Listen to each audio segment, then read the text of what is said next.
అందరికీ నమస్కారం. భగవాన్ శ్రీ రమణ మహర్షుల దివ్య జీవిత మకరందం 26వ రోజుకి స్వాగతం. 3వ ప్రకరణం దివ్యవాణి. శ్రీ రమణులు అతి చిన్న వయస్సులోనే ఎటువంటి సాధనలు లేకుండా ఆత్మసాక్షాత్కారం పొందారు. ఇంట్లో చెప్పకుండా అరుణాచలం వెళ్ళిపోయిన కొడుకు జాడ తెలుసుకొని 1898 డిసెంబర్లో తల్లి పవలకుండ్రుపై ఉంటున్న కొడుకుని కలుసుకొని ఇంటికి రమ్మని ఎంతో బతిమాలింది, ఏడ్చింది. కానీ రమణులు దానికి అంగీకరించలేదు.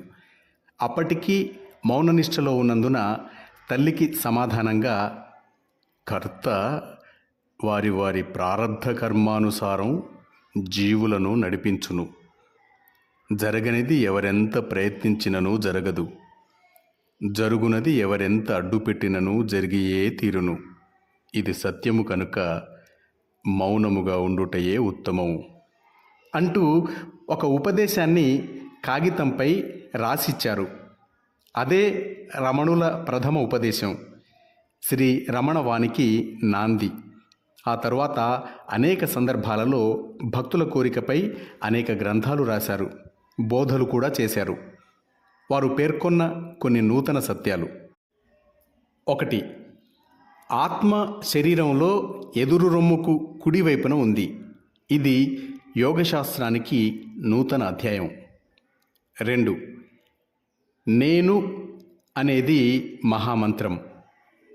ఇది ఓంకారం కన్నా శక్తివంతమైనది. ఇది భగవంతుని మొదటి నామం. ఇది మంత్రశాస్త్రానికి మౌలిక అధ్యాయం. 3.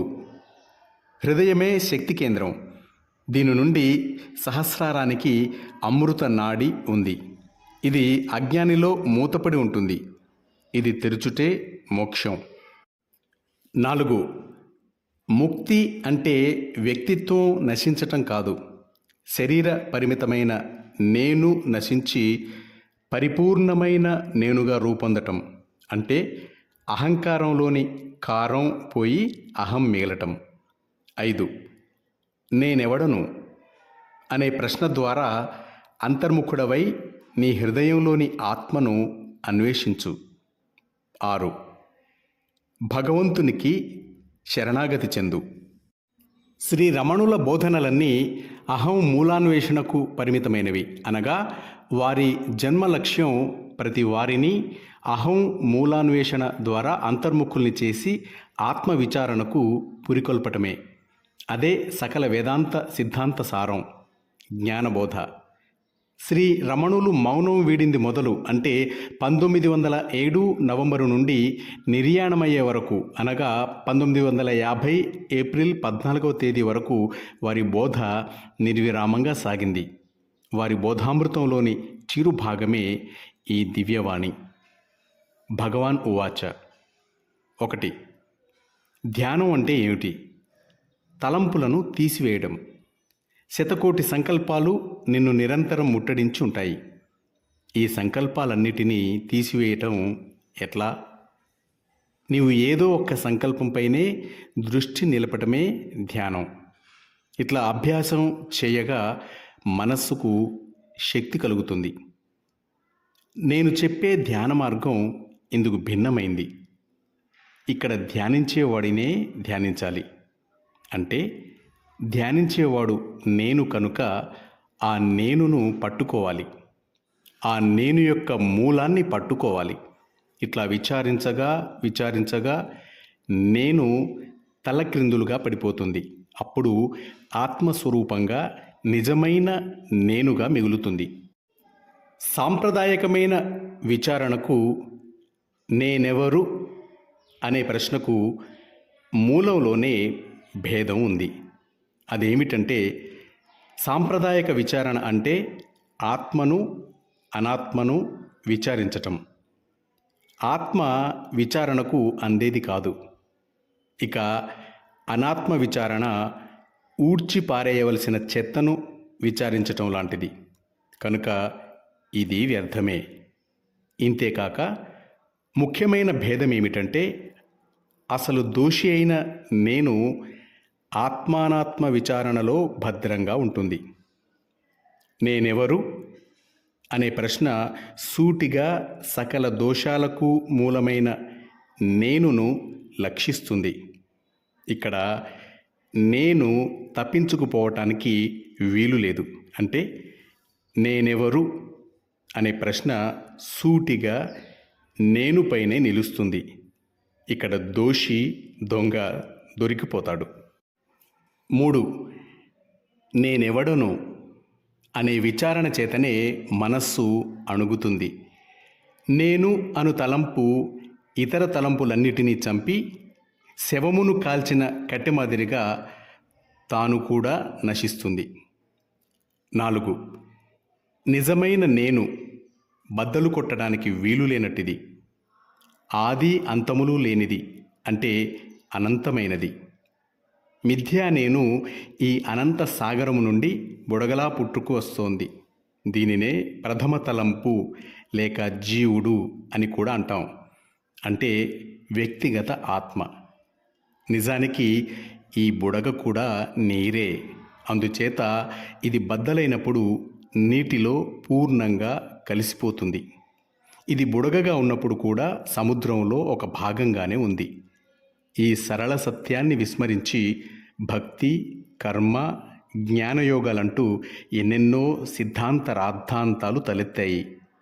ఎంతో చాతుర్యంతో, యుక్తితో గ్రంథాలను పెంచేశారు.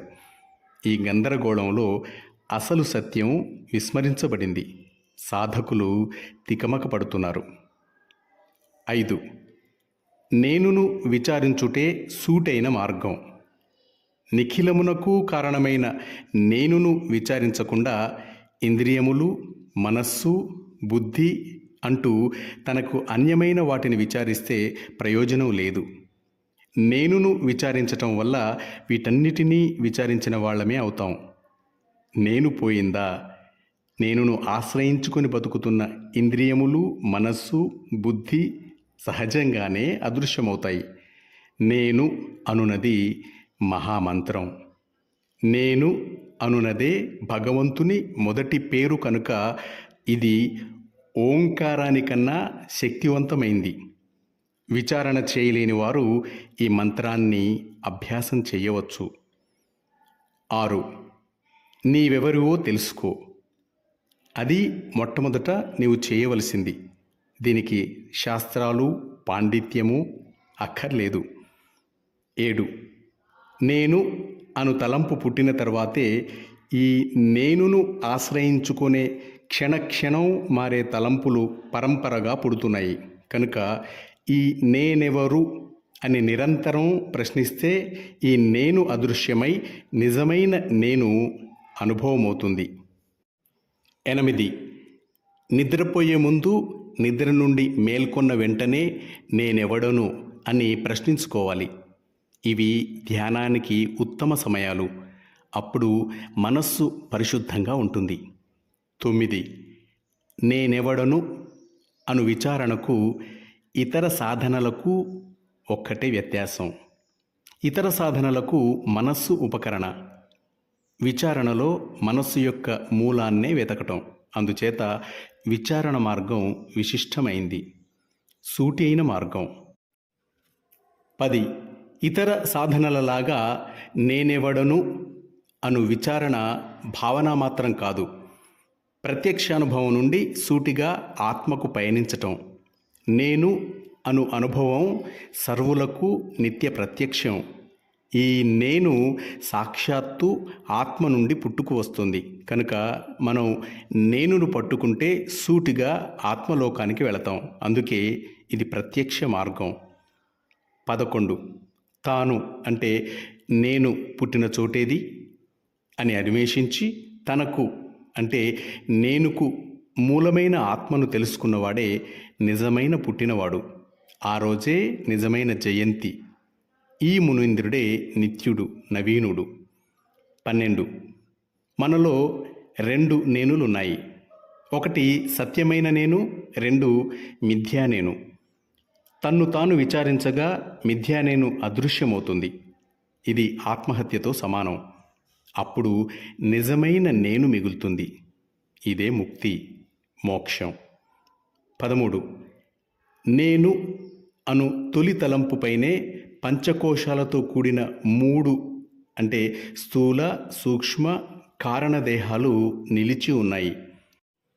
నేను పడిపోతే ఈ మూడు దేహాలు తమంతట తామే పడిపోతాయి. కనుక పంచకోశాలను విచారించటంతో కాలం వ్యర్థం చేయకుండా సూటిగా అంతర్ముఖమైన మనస్సుతో నేను యొక్క పుట్టుక స్థానాన్ని విచారించాలి. ఇలా విచారించగానే ఈ నేను పడిపోతుంది. దీనితో పాటు మూడు దేహాలు కూలిపోతాయి. కనుక విచారించవలసింది నేనును. ఇది సూటి మార్గం. 14. ప్రతి వారు సాధన చేయాలని త్వరపడుతూ ఉంటారు. ఒక్కరూ సాధన చేసేదెవరు అని ప్రశ్నించుకోవటం లేదు. నేను అనేవాడే సాధకుడు. కనుక ప్రతివారు సూటిగా నేనెవడను అని ప్రశ్నించుకోవాలి. ఈ ప్రశ్న నిర్మలమైన మనస్సుకు సహజంగా కలుగుతుంది. మనస్సును నిర్మలపరుచుకోవటానికి ఎన్నో సాధనలున్నాయి.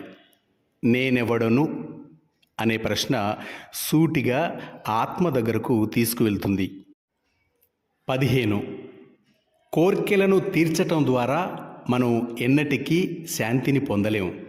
అక్షయంగా కోర్కెలు వస్తూనే ఉంటాయి. కోర్కెలను బలవంతంగా ఆపటం కూడా మంచిది కాదు. అట్లా కొంతకాలం ఆపగలిగినా అవి రెట్టింపు బలంతో విజృంభిస్తాయి. కోర్కెలు లేకుండా చేసుకోవటానికి ఒకే ఒక మార్గం ఉంది. ఈ కోర్కెలు ఎవరికి అని ప్రశ్నించుకోవాలి. అప్పుడు కోర్కెలకు మూలమైన నేను పడిపోతుంది. 16. ప్రతి వారు ప్రతి క్షణము నేనును అనుభవిస్తున్న దృష్టి బాహ్యముఖమై ఉండటం వల్లనే నేనును గమనించలేకపోతున్నారు. మన దృష్టి నేను వైపు తిరిగితే చాలు, జ్ఞానోదయం అవుతుంది. ఆత్మవైపుకు మన దృష్టిని మళ్లించడానికే ఋషులు పవిత్ర గ్రంథాలు ప్రయత్నించేది. 17. ఈ విశ్వమంతా భగవంతుని ఆట. మంచి చెడు జ్ఞానం అజ్ఞానం అంతా భగవంతుడు సృష్టించిందే. సృష్టి ప్రయోజనం ఏమిటి? మానవుడు అజ్ఞానాన్ని జయించి పూర్ణజ్ఞాని కావటం. ఇది నేనెవడను అనే ప్రశ్న ద్వారా కానీ ఈశ్వర అనుగ్రహంతో కానీ పొందవచ్చు. మాస్టర్స్, తరువాతి భాగం రేపు విందాం.